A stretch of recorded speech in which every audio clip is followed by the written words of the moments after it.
Fala galera, segue aí mais um vídeo sobre o período medieval, focando agora um império muito famoso, resistente a várias invasões, de norte a sul, leste a oeste, que é o Império Bizantino.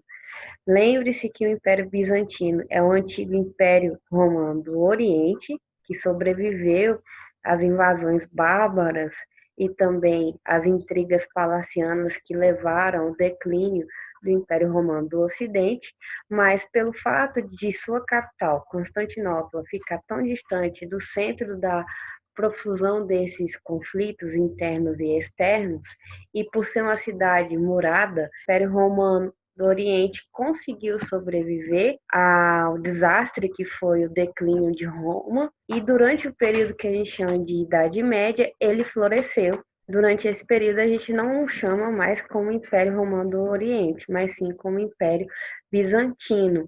Recordem-se também que na videoaula sobre a formação do feudalismo, a gente percebeu que a igreja cristã ela vai ter um processo de ruptura lá nos anos 1000, devido a problemas políticos, econômicos e religiosos entre as duas grandes capitais, ou seja, entre Roma e entre Constantinopla, entre o Papa e o Patriarca de Constantinopla. Lembre-se que o Papa, ele é o líder da Igreja cristã, só que os imperadores bizantinos queriam que o Patriarca da Igreja em Constantinopla fosse submisso ao poderio deles e não a Roma. Além disso, e uma série de outras questões religiosas que eu tratei no vídeo sobre a formação do feudalismo, essa cisão religiosa, política e econômica existe até hoje. A primeira coisa que vocês têm que levar em consideração é que Constantinopla, antes de ser um território sob domínio romano, era uma antiga colônia grega chamada Bizâncio. Lembre-se que os gregos, na segunda diáspora, ou seja, no processo de expansão colonial territorial grego, a oeste do Mar Mediterrâneo, da localização primária da civilização grega, eles vão ocupar essas regiões porque o território da Grécia Antiga não tinha terra suficiente para alimentar todo mundo. Então, era necessário ter uma política de colonização de novas terras para que essas terras fossem suficientes para suprir as necessidades do povo grego. E uma dessas terras ocupadas é essa região que eles chamaram de Bizâncio. Fica numa região muito estratégica. Vocês percebem que ele é banhado por mar, e isso facilita o comércio marítimo em várias frentes da cidade, e também a região geográfica, porque ela vai dividir duas regiões fortes, né?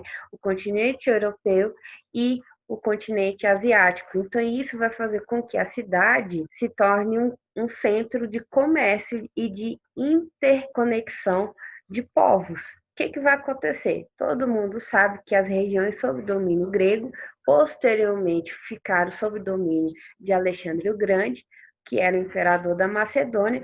Este imperador vem a falecer envenenado e o seu império vai ruir paulatinamente por meio de questões internas, evidentemente, mas também por conta de invasões de tropas romanas.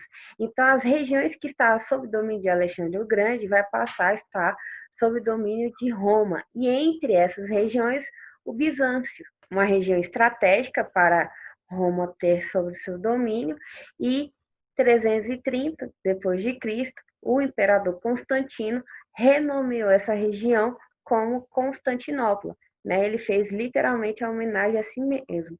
E essa região vai se tornar muito importante porque logo depois o império vai ser dividido em duas frentes: a frente ocidental, cuja capital vai ser Roma, e a frente oriental, cuja capital vai ser Constantinopla, porque Constantinopla, desde quando era colônia grega, era um grande centro comercial. Os imperadores, eles começaram a construir muralhas de proteção da cidade para impedir possíveis invasões. Então, cada imperador construiu seu muro. Vocês podem ver o muro de Constantino aqui, por exemplo. É a primeira fortificação que eles fizeram visando a proteção da cidade. Pelo fato de ser uma cidade murada Isso vai dificultar a invasão de povos estrangeiros.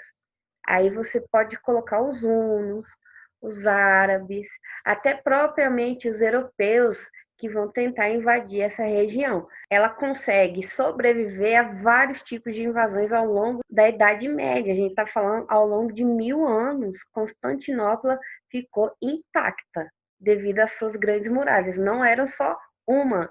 Você veja que tem aqui a muralha de Constantino, que foi uma das primeiras a ser elaborada. Depois a gente tem essa fortificação muito maior, mais distante do centro da cidade. Percebam também que as ruas, elas têm ligações, existem rios que cortam o interior da cidade, cujo tráfego era vigiado para evitar a invasão de navios e barcos.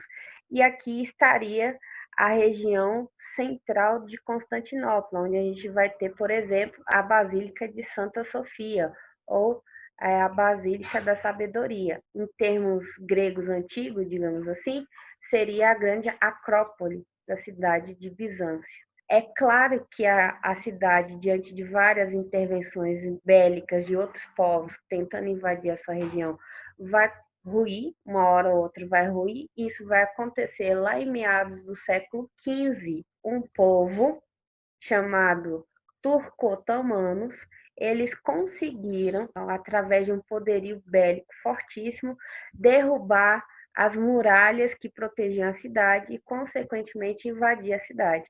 A partir desse momento, Constantinopla deixa de existir enquanto capital, sede, né, do poder do Império Bizantino, e passa a ser uma cidade sob domínio turco-otomano, que vão nomeá-la, passando a ser Istambul, que hoje é a capital da Turquia.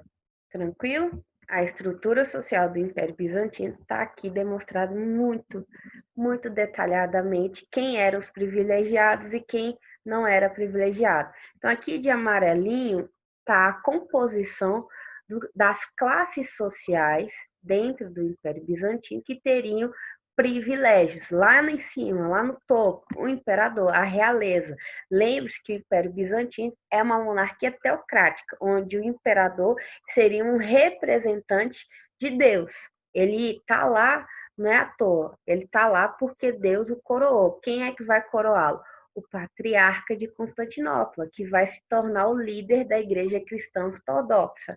Abaixo do imperador, ou seja, da realeza, a gente vai ter a alto-nobreza e o alto clero, ou seja, as figuras mais ricas da nobreza e, dentro da hierarquia da igreja ortodoxa, os clérigos que compõem os cargos de maior relevância e de importância da igreja. Então, abaixo da alta nobreza e do alto clero, a gente vai ter os cavaleiros, cuja função era proteger o império, e a elite rural detetora de grande posse de terra. Abaixo deles, a gente vai ter a parte da sociedade do Império Bizantino que não é privilegiada, essa parte todinha de verdinho. Aqui, a primeira instância, estão os grupos médios. Quem são os grupos médios? Comerciantes, artesãos, soldados, qualquer pessoa que exerça um ofício liberal. Abaixo dos grupos medianos, a gente tem o campesinato, ou seja, os camponeses, os artesãos de pequeno porte, os pequenos comerciantes, e no extrato social mais baixo a gente vai ter os servos, os camponeses e os assalariados pobres, ou seja, aquelas pessoas que não possuíam nenhum tipo de riqueza. Então, é a camada mais pobre, mais marginalizada da sociedade bizantina. E, consequentemente, é a mais explorada, já que não tinha nenhum tipo de bem, eles vão se submeter a qualquer tipo de trabalho que lhe dê algum tipo de renda para sustentar a família. Bacana?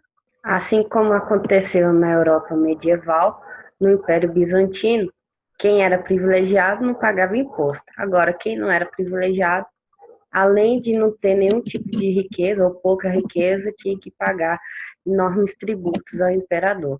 Muito bem, a economia da Império Bizantino basicamente estava sob controle da nobreza e dos grandes comerciantes ricos, porque a região da Constantinopla é propícia para o comércio tanto terrestre quanto marítimo. Isso vai possibilitar um grande comércio com os povos da Arábia Saudita, bem como da Pérsia, da Índia e da China. Agora, observa por que o comércio externo do Império Bizantino era focado em povos do Oriente e não os povos do Ocidente.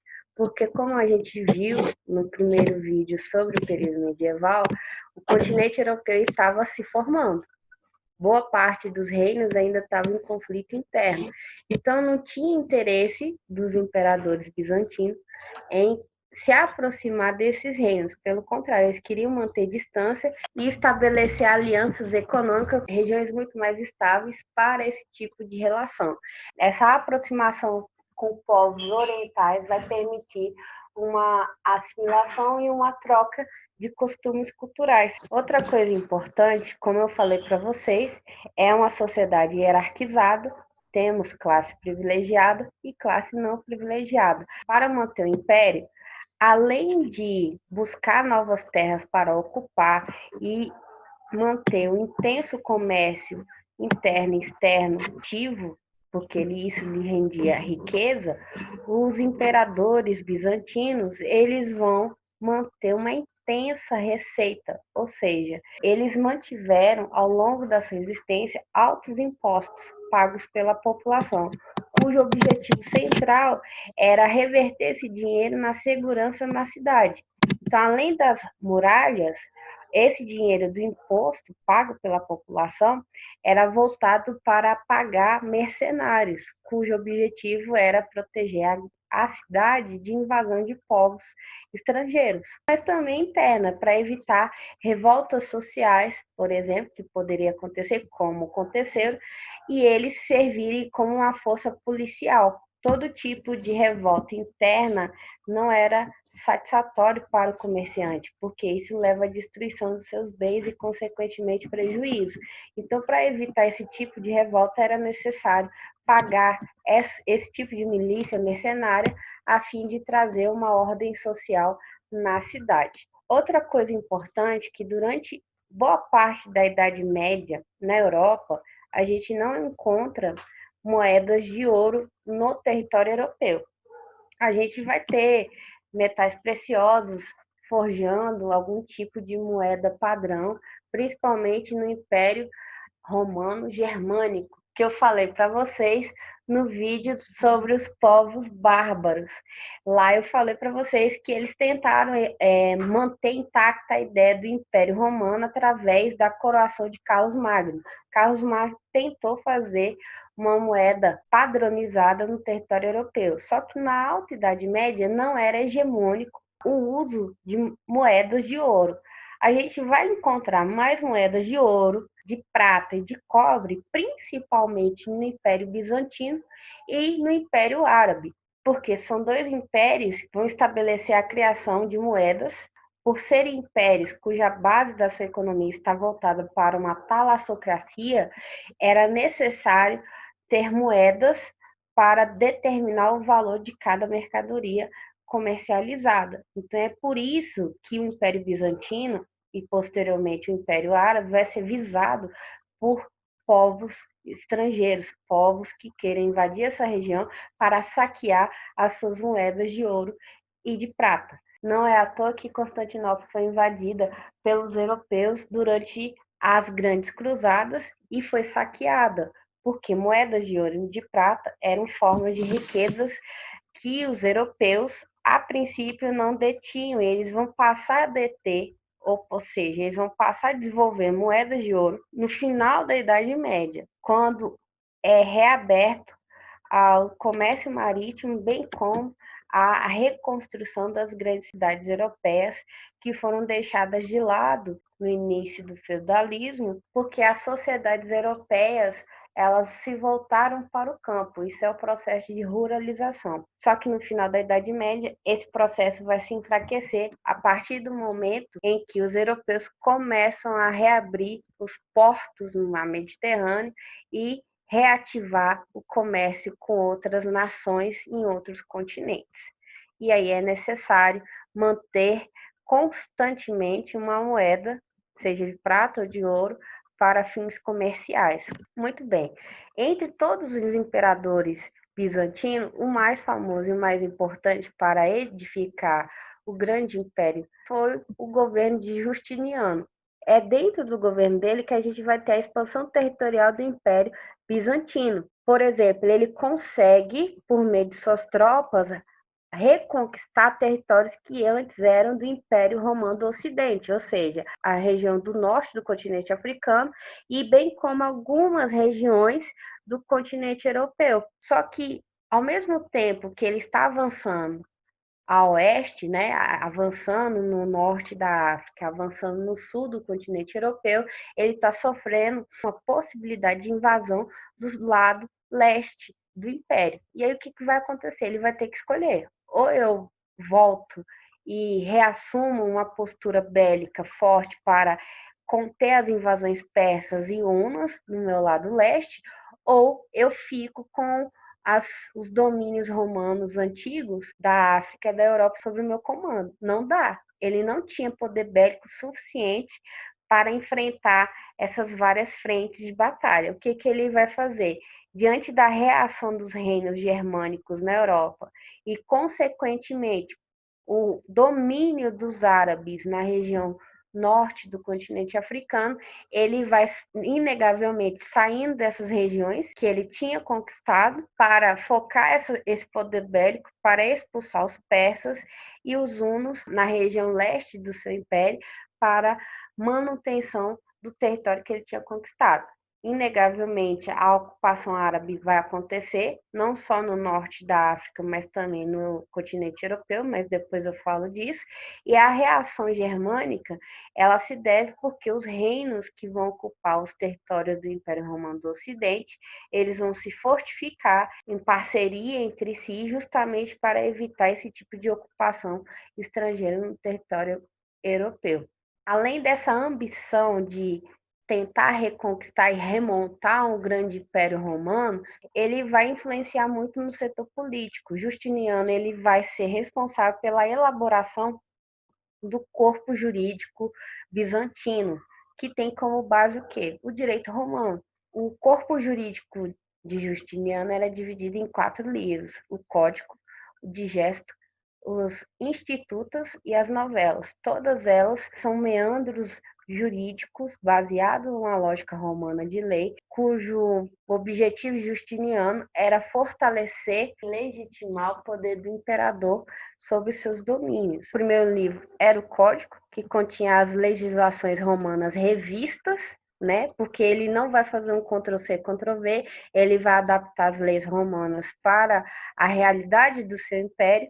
O Digesto, que era a jurisprudência romana, os institutos, que eram introdução aos princípios fundamentais do direito, era um manual de estudo para estudantes de direito, e as novelas, que foram as leis formuladas por Justiniano. Suave? Vamos seguir.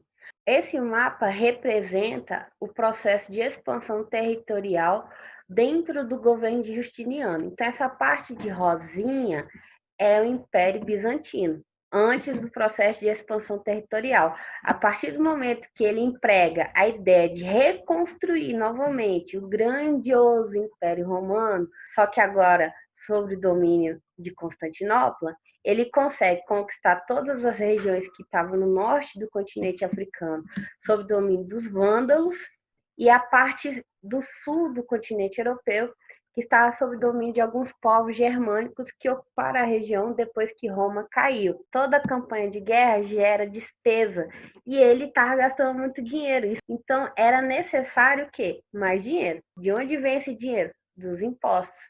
Tá aí o problema. Ele teria que aumentar os impostos dentro do Império Bizantino para atender a sua demanda de manutenção do controle das regiões do continente europeu e no continente africano, isso ao mesmo tempo contendo os avanços dos persas e dos hunos. Não tem como, ele não tinha dinheiro suficiente e mais, a própria população vai se revoltar, principalmente na capital. A população responsável por pagar os impostos, eles vão fazer uma revolta social tão intensa, vai trazer uma instabilidade interna tamanha que ele vai retroceder suas tropas e focar na defesa do seu território. Então, o sonho dele de reconquistar, de reconstruir o Império Romano sob seu comando, não passou de um grande sonho que não pôde ser realizado porque era caro. Além das pretensões militares de reconstruir o Império Romano e além da contribuição no âmbito jurídico, Justiniano ele foi responsável pela construção da grande Catedral de Santa Sofia, ou Catedral da Sabedoria, que representa até hoje, para quem estuda aí arte visual, representa até hoje o maior símbolo da arquitetura e da arte bizantina, com seus mosaicos e a sua magnitude, construída perto do centro administrativo político de Constantinopla, e depois de ser invadida pelos turcos otomanos, que eram muçulmanos, a catedral sofreu um processo de transformação para uma mesquita, mas até hoje ainda há resquício dos mosaicos bizantinos ao lado da arquitetura e da pintura árabe nesse monumento arquitetônico. Esse mapa representa a extensão do Império Bizantino depois das tentativas frustrantes de Justiniano de ocupar regiões que antes eram do Império Romano Ocidental. As tentativas de invasões mais significativas no Império Bizantino ocorreram por reinos medievais europeus e pelo Império Árabe. Lá no final da Idade Média, na Europa, ocorreu um movimento chamado Cruzada, que foi o movimento responsável pela tentativa de reconquistar Jerusalém. Quando a gente vê o final da Idade Média, eu explico mais. Só que até chegar em Jerusalém, eles vão ter que passar em terras que estavam sob o domínio do Império Bizantino. E a consequência disso era o saque das riquezas locais por esses cruzados até chegar em Jerusalém. Ao mesmo tempo, o Império Árabe vai invadir a região do Império Bizantino, buscando, além das riquezas das terras que estão sendo invadidas, levar a palavra de Alá. São os árabes os responsáveis pelo declínio de Constantinopla, a capital do Império Bizantino, lá no final do século XV. Foram responsáveis pela destruição das muralhas de Constantinopla e, com a sua conquista diante da invasão turco-otomana, ocorreu o declínio do Império Bizantino. Suave? Beleza? Alguma dúvida? Qualquer coisa, grita aí que eu escuto aqui. Quando der, eu respondo. Aprofundem os conteúdos abordados no vídeo e até as próximas videoaulas. Tchau!